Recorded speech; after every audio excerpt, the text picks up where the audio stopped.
வணக்கம் ஜோதிட நண்பர்களே. இன்னைக்கு நாம என்ன பார்க்க போறோம் அப்படின்னா, திருமணம் யாருக்கு நடக்கவே நடக்காது அப்படின்றத இன்னைக்கு ஒரு வீடியோவோட பார்த்தலாம். இந்த சேனலை சப்ஸ்கிரைப் பண்ணாதவங்க சப்ஸ்கிரைப் பண்ணுங்க. இந்த வீடியோவை லைக் பண்ணி பாருங்க. அப்பதான் யூடியூப் வந்து மற்றவங்களுக்கு இந்த வீடியோவை ரெக்கமெண்ட் பண்ணும். முடிஞ்ச அளவுக்கு இந்த வீடியோவை சோஷியல் மீடியாவிலையும் ஷேர் பண்ணிவிடுங்க. சரிங்களா? சரி, வாங்க வீடியோக்குள்ள போகலாம். குடும்பஸ்தானம் எனும் 2ஆம் இடம் கடுமையாக பாதிக்கப்பட்டால் குடும்பம் இல்லாத நிலையை ஏற்படுத்திவிடும். 2ஆம் அதிபதி வேறு இடத்தில் நல்ல நிலைமையில் இருந்தாலும் கூட வேலை தொழில் சம்பந்தமாக பிரிந்து இருப்பார்கள். ஆனால் 2ஆம் அதிபதியும் கெட்டுவிட்டால் அவர்களுக்கு குடும்பமே இருக்காது அப்படின்னு உறுதியா அடிச்சு சொல்லிட முடியும். 2இல் கேது அல்லது 7இல் கேது இருந்தாலும் நமக்கு எதுக்கு குடும்பம், நமக்கு எதற்கு திருமணம் அப்படின்ற நிலைமையை ஏற்படுத்திவிடும். இந்த வீட்டு அதிபதிகள் நன்றாக ஆட்சி உச்சம் பெற்றால் மட்டுமே திருமணம் மற்றும் குடும்பம் அமையும். அப்படி நடந்தாலும் ஆரம்பத்தில் திருமணம் மற்றும் குடும்ப வாழ்க்கையை அனுபவித்துவிட்டு அதற்கு பிறகு ஏதோ கடமைக்கு குடும்பம் நடத்துவார்கள். அதாவது குடும்பத்தில் பிடிப்பு இல்லாத நிலையை ஏற்படுத்திவிடும். காலையில் வேலைக்கு போவாங்க, நைட்டு ஃப்ரெண்ட்ஸுகளோட சுற்றிட்டு ஒரு 10 மணிக்கு நைட்டு வருவாங்க. இந்த மாதிரியான ஒரு நிலைமையை ஏற்படுத்திவிடும் அப்படின்னு சொல்ல முடியும். ஞானக்காரகன் கேது குடும்பம் திருமணம் எல்லாம் மாயே என்ற உண்மையை எடுத்து உரைத்து விடுவார். சரிங்களா? ஸோ அதனால் திருமண வயதில் கேது திசை நடந்தாலும் இந்த மாதிரியான குறைபாடுகள் கண்டிப்பாக ஏற்படும். சரிங்களா? சனி பகவானும் திருமணத்தை தடுத்து நிறுத்துவதில் வல்லமை பெற்றவராக இருக்கிறார். கேதுவுக்கு நிகராக திருமணத்தை வேண்டாம் என்று சொல்லுபவருக்கு 2, 7 ராசியுடன் தொடர்பு கொண்டிருப்பார். சண்டை போடும் குடும்பங்களை பார்த்து, சண்டை போடும் தம்பதிகளை பார்த்து திருமணம் என்பதே பொய், குடும்பம் என்பதே பொய், இப்படிதான் சண்டை சச்சரவு இருக்கும் அப்படின்னு எதிர்மறை எண்ணங்களை வளர்த்து கொண்டு திருமணத்தை வேண்டாம் என்று சொல்லிவிடுவார்கள். குடும்பமும் வேண்டாம் என்று சொல்லிவிடுவார்கள். சரிங்களா? இந்த வீட்டின் அதிபதிகள் நன்றாக இருந்தால் அதேதான். சரிங்களா? கேதுவுக்கு சொன்ன மாதிரி ஏதோ கடமைக்கு திருமணத்தை நடத்துவாங்க, குடும்பமும் இருக்கும், அப்படியே பிடிப்பு இல்லாமையே இருப்பாங்க. சரிங்களா? இல்லை வீட்டுக்கு சண்டை போடுவாங்க. இது ரெண்டுத்தில் ஏதாவது ஒன்று நடக்கும். 2, 7இல் செவ்வாய் இருந்தால் சண்டை போட்டுவிட்டு குடும்பமும் வேண்டாம் திருமணமும் வேண்டாம் என்று சொல்லிவிடுவார்கள். சரிங்களா? அதாவது குடும்பம் திருமணம் அமையும், ஆனால் அது தங்காமல் போவதற்கான வாய்ப்புகள் அதிகமாகவே இருக்கும். சரிங்களா? 2, 7இல் ராகு இருந்தால், சரிங்களா, அதாவது 2 அல்லது 7இல் ராகு இருந்தால் தனது பேராசையினால் ஒரு நல்ல குடும்பம் அமையணும், நாம் போய் வாக்கப்பட்டால் ஒரு பெரிய பணக்கார வீட்டில் தான் வாக்கப்படணும், அப்படி இல்லைனா ஆண்களாக இருந்தால் நல்ல வாழ்க்கையில் செட்டில் ஆகிட்டு தான் நம்ம கல்யாணமே பண்ணணும், அது வரைக்கும் கல்யாணமே பண்ணக்கூடாது அப்படின்ற நிலைமைக்கு வந்துடுவாங்க. சரிங்களா? அப்படி இல்லைனா ஒரு நல்ல அழகான பெண்ணை தான் திருமணம் செய்வேன், இல்லைனா கல்யாணமே பண்ணிக்க மாட்டேன் அப்படின்ற நிலைமையை ராகு ஏற்படுத்தி விடுவார். சரிங்களா? அதாவது பேராசைங்க, அதீதமான பேராசையும் திருமணத்தை தடுத்து நிறுத்திவிடும். சரிங்களா? ஸோ ராகு தொடர்பு கொண்டு இருப்பது ஒரு வகையில் துரதிர்ஷ்டம் தான். ஏன்னா பல இடத்துல பெண் தேடுவாங்க, ரொம்ப அலைந்து திரிந்து பெண் தேடினாலும் இவருடைய பேராசை தான் இவருடைய அனைத்து திருமண வாய்ப்புகளையும் நழுவ விட்டுவிடும். சரிங்களா? அதாவது 2, 7ல் ராகு இருப்பவர்களுக்கு திருமணம் பற்றிய ஆசை இருக்கும், ஆனால் அது நடக்காமல் போவதற்கான வாய்ப்புகளும் அதிகமாக இருக்கும். சரிங்களா? சரி, அடுத்தது சனி கேது இணைந்து 2, 7இல் இருந்தால் திருமணமும் வேண்டாம் குடும்பமும் வேண்டாம் என்ற நிலைமைக்கு இவர்களே வந்து விடுவார்கள். இது ஒரு வகையில் சந்நியாச யோகமாக மாறிடும். சரிங்களா? குடும்பம் எதுக்கு, கல்யாணம் எதுக்கு, கல்யாணம் பண்ணி என்ன பண்ண போகிறோம், குடும்பம் இருந்து என்னதான் நடக்க போகுது, எல்லாருமே ஒரு வகையில் சாகத்தான் போகிறோம் அப்படின்ற ஒரு சந்நியாச நிலைமைக்கு இந்த 2 கிரகங்களும் ஏற்படுத்திவிடும். 5ஆம் இடம் அதன் அதிபதி, அதாவது 5ஆம் அதிபதி கடுமையாக பாதிக்கப்பட்டால் இளமையில் ஏழ்மை வாட்டும். சரிங்களா? இதில் வந்து லக்னாதிபதியும் கொஞ்சம் எடுத்துக்கணும். ஏன்னா லக்னாதிபதி வந்து இளமை காலத்திலிருந்து உங்களுடைய ரூலிங் பார்ட்டியில் வந்து இருப்பார்.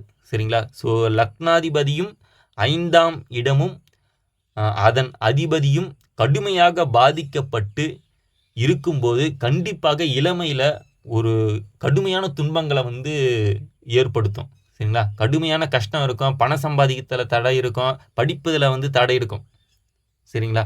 இந்த தடை வந்து திருமணத்தை தாமதப்படுத்தும். சரிங்களா? ஒரு 30 வயசு வரைக்கும் கண்டிப்பாக திருமணத்தை தாமதப்படுத்தும். அதுக்கப்புறம் வந்து பெண் கிடைக்காம அப்படியே வந்து திருமணம் வந்து வேண்டான்னு சொல்லுவாங்க. ஸோ இந்த நிலைமையும் வந்து இருக்கு. 6, 10 அதிக கிரகங்கள் இருந்தால் வேலை மற்றும் தொழிலிலே அதிக கவனம் செலுத்துவார்கள். சமூக சேவை புரிய வேண்டும் என்ற எண்ணம் இருக்கும். அரசியலில் நாட்டம் இருக்கும். இதனாலேயே திருமணம் வேண்டாம் என்ற நிலைமைக்கு ஜாதகர் வந்து விடுவார். சரிங்களா? அதாவது வேலை வேலை தொழில் தொழில்னு பணம் சம்பாதிப்பதிலே குறியாக இருப்பாங்க. இதனிலேயே வந்து பார்த்தீங்கன்னா வாழ்நாளில் வந்து கடத்திடுவாங்க. சரிங்களா? இதனாலையுமே வந்து ஒரு திருமணம் வந்து வேண்டாம் என்ற நிலைமைக்கு வந்து விடுவார்கள். இப்போ மேலே சொன்னதை சுருக்கமாக சொல்கிறேன். 2ஆம் வீடு கெட்டு 7ஆம் இடம் வலிமையாக இருந்தால் திருமணம் நடக்கும். ஆனால் கணவன் மனைவியாக இருவரும் சேர்ந்து வாழ மாட்டார்கள். கணவனோ அல்லது மனைவியோ வேலை மற்றும் தொழில் காரணமாக இருவரும் பிரிந்துதான் வாழ்வார்கள். சரிங்களா? அப்படி இல்லைன்னா குடும்பத்தில் சண்டை சச்சரவு அதிகமாக நடக்குதுன்னு சொல்லிட்டு மனைவி வந்து அவங்களுடைய அம்மா வீட்டுக்கு போயிடுவாங்க. ஸோ இந்த மாதிரியான நிலைமை ஏற்படும். ஆனால் வந்து கணவன் மனைவியோட பாசம் வந்து கண்டிப்பாக அதிகமாக இருக்கும். சரிங்களா?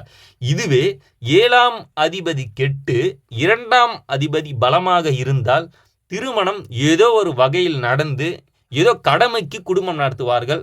அதாவது குழந்தைகளுக்காக தான் நான் வாழறேன் அப்படின்னு சொல்றவங்களுக்கு இந்த மாதிரியான அமைப்பு இருக்கும். அதாவது 7ஆம் அதிபதி வந்து ரொம்ப கெட்டிருப்பாரு, 2ஆம் அதிபதி நல்ல பலமாக இருக்கும், 2ஆம் இடமும் நல்லா இருக்கும். சரிங்களா? அப்போ குடும்பத்தில் கொஞ்சம் ஏதோ நிம்மதி கிடைக்குது அப்படின்னு சொல்லிட்டு ஸோ ஏதோ கடமைக்கு வந்து குடும்பம் நடத்துவாங்க, குழந்தைகளை வந்து பார்த்துப்பாங்க. ஆனால் வாழ்க்கை துணை இருவருக்குமே வந்து பார்த்தீங்கன்னா ஒரு பிடிப்பு இல்லாத நிலைமையை வந்து ஏற்படுத்திவிடும். 2ம் கெட்டுவிட்டால் திருமணம் நடக்காது, குழந்தையும் இருக்காது. சரிங்களா? 2ஆம் இடம் 2ஆம் அதிபதி, 7ஆம் இடம் 7ஆம் அதிபதி, இது எல்லாமே கெட்டுட்டா திருமணமுமே இருக்காது, குழந்தையுமே இருக்காது. சரிங்களா? ஏன்னா கல்யாணம் நடந்தால் தானே குழந்தையே. ஸோ இந்த மாதிரியான நிலைமையும் உண்டு. இதன் அதிபதியும் கெட்டுவிட்டால், அதாவது குடும்பஸ்தான அதிபதினு சொல்லிட்டு சுக்கிரன்னு ஒருத்தர் இருக்காரு, இவரும் கெட்டுட்டாருன்னு வச்சுங்களா 100% கண்டிப்பாக திருமணமும் குடும்பமும் அமையாது அப்படின்னு சொல்லிடலாம். கெட்டு விட்டது அப்படின்னு சொல்றீங்களே, அப்படின்னா என்ன அப்படின்னு உங்களுக்கு ஒரு டவுட் வரும்.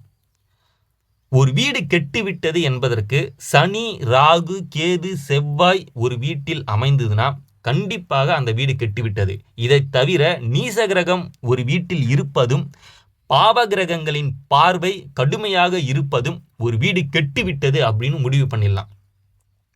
சரிங்களா?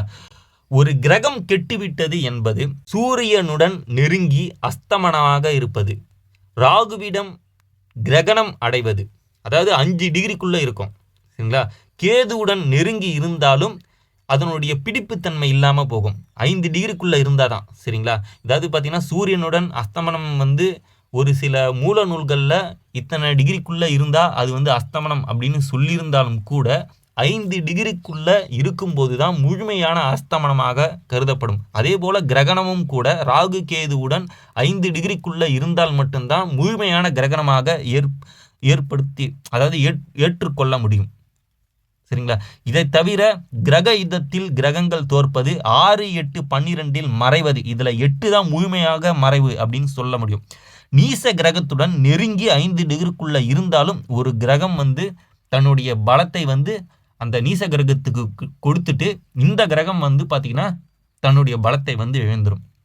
இப்போ நான் சொன்னது தான் கிரகம் பலத்தை இழப்பது, வீடு பலத்தை இழப்பது. சரிங்களா? இப்போ உங்களுக்கு புரிஞ்சிருக்கும் அப்படின்னு நம்புகிறேன். ஓகே நண்பர்களே, நிச்சயமாக இந்த கிரக அமைப்புகள் இருக்கிறவங்க தயவு செய்து திருமணம் பற்றிய ஆசைகளை வளர்த்து கொள்ளுங்க.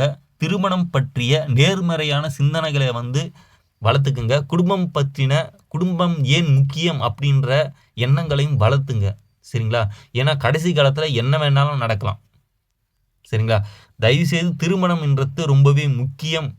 கண்டிப்பாக திருமண ஆசை எல்லாருக்குமே இருக்கணும். குடும்பம் பற்றின ஆசை எல்லாமே இருக்கணும் அப்படின்னு சொல்லி இந்த வீடியோவை முடிக்கிறேன். கண்டிப்பாக இந்த கிரக அமைப்புகள் இருப்பவர்கள் கண்டிப்பாக திருமணம் செய்வது மிகவும் முக்கியம். திருமணம் குடும்பமும் மிகவும் ஒரு ஆண் மகனுக்கு முக்கியமாக அவசியம் அப்படின்னு சொல்லி இந்த வீடியோவை முடிச்சிருக்கேன்.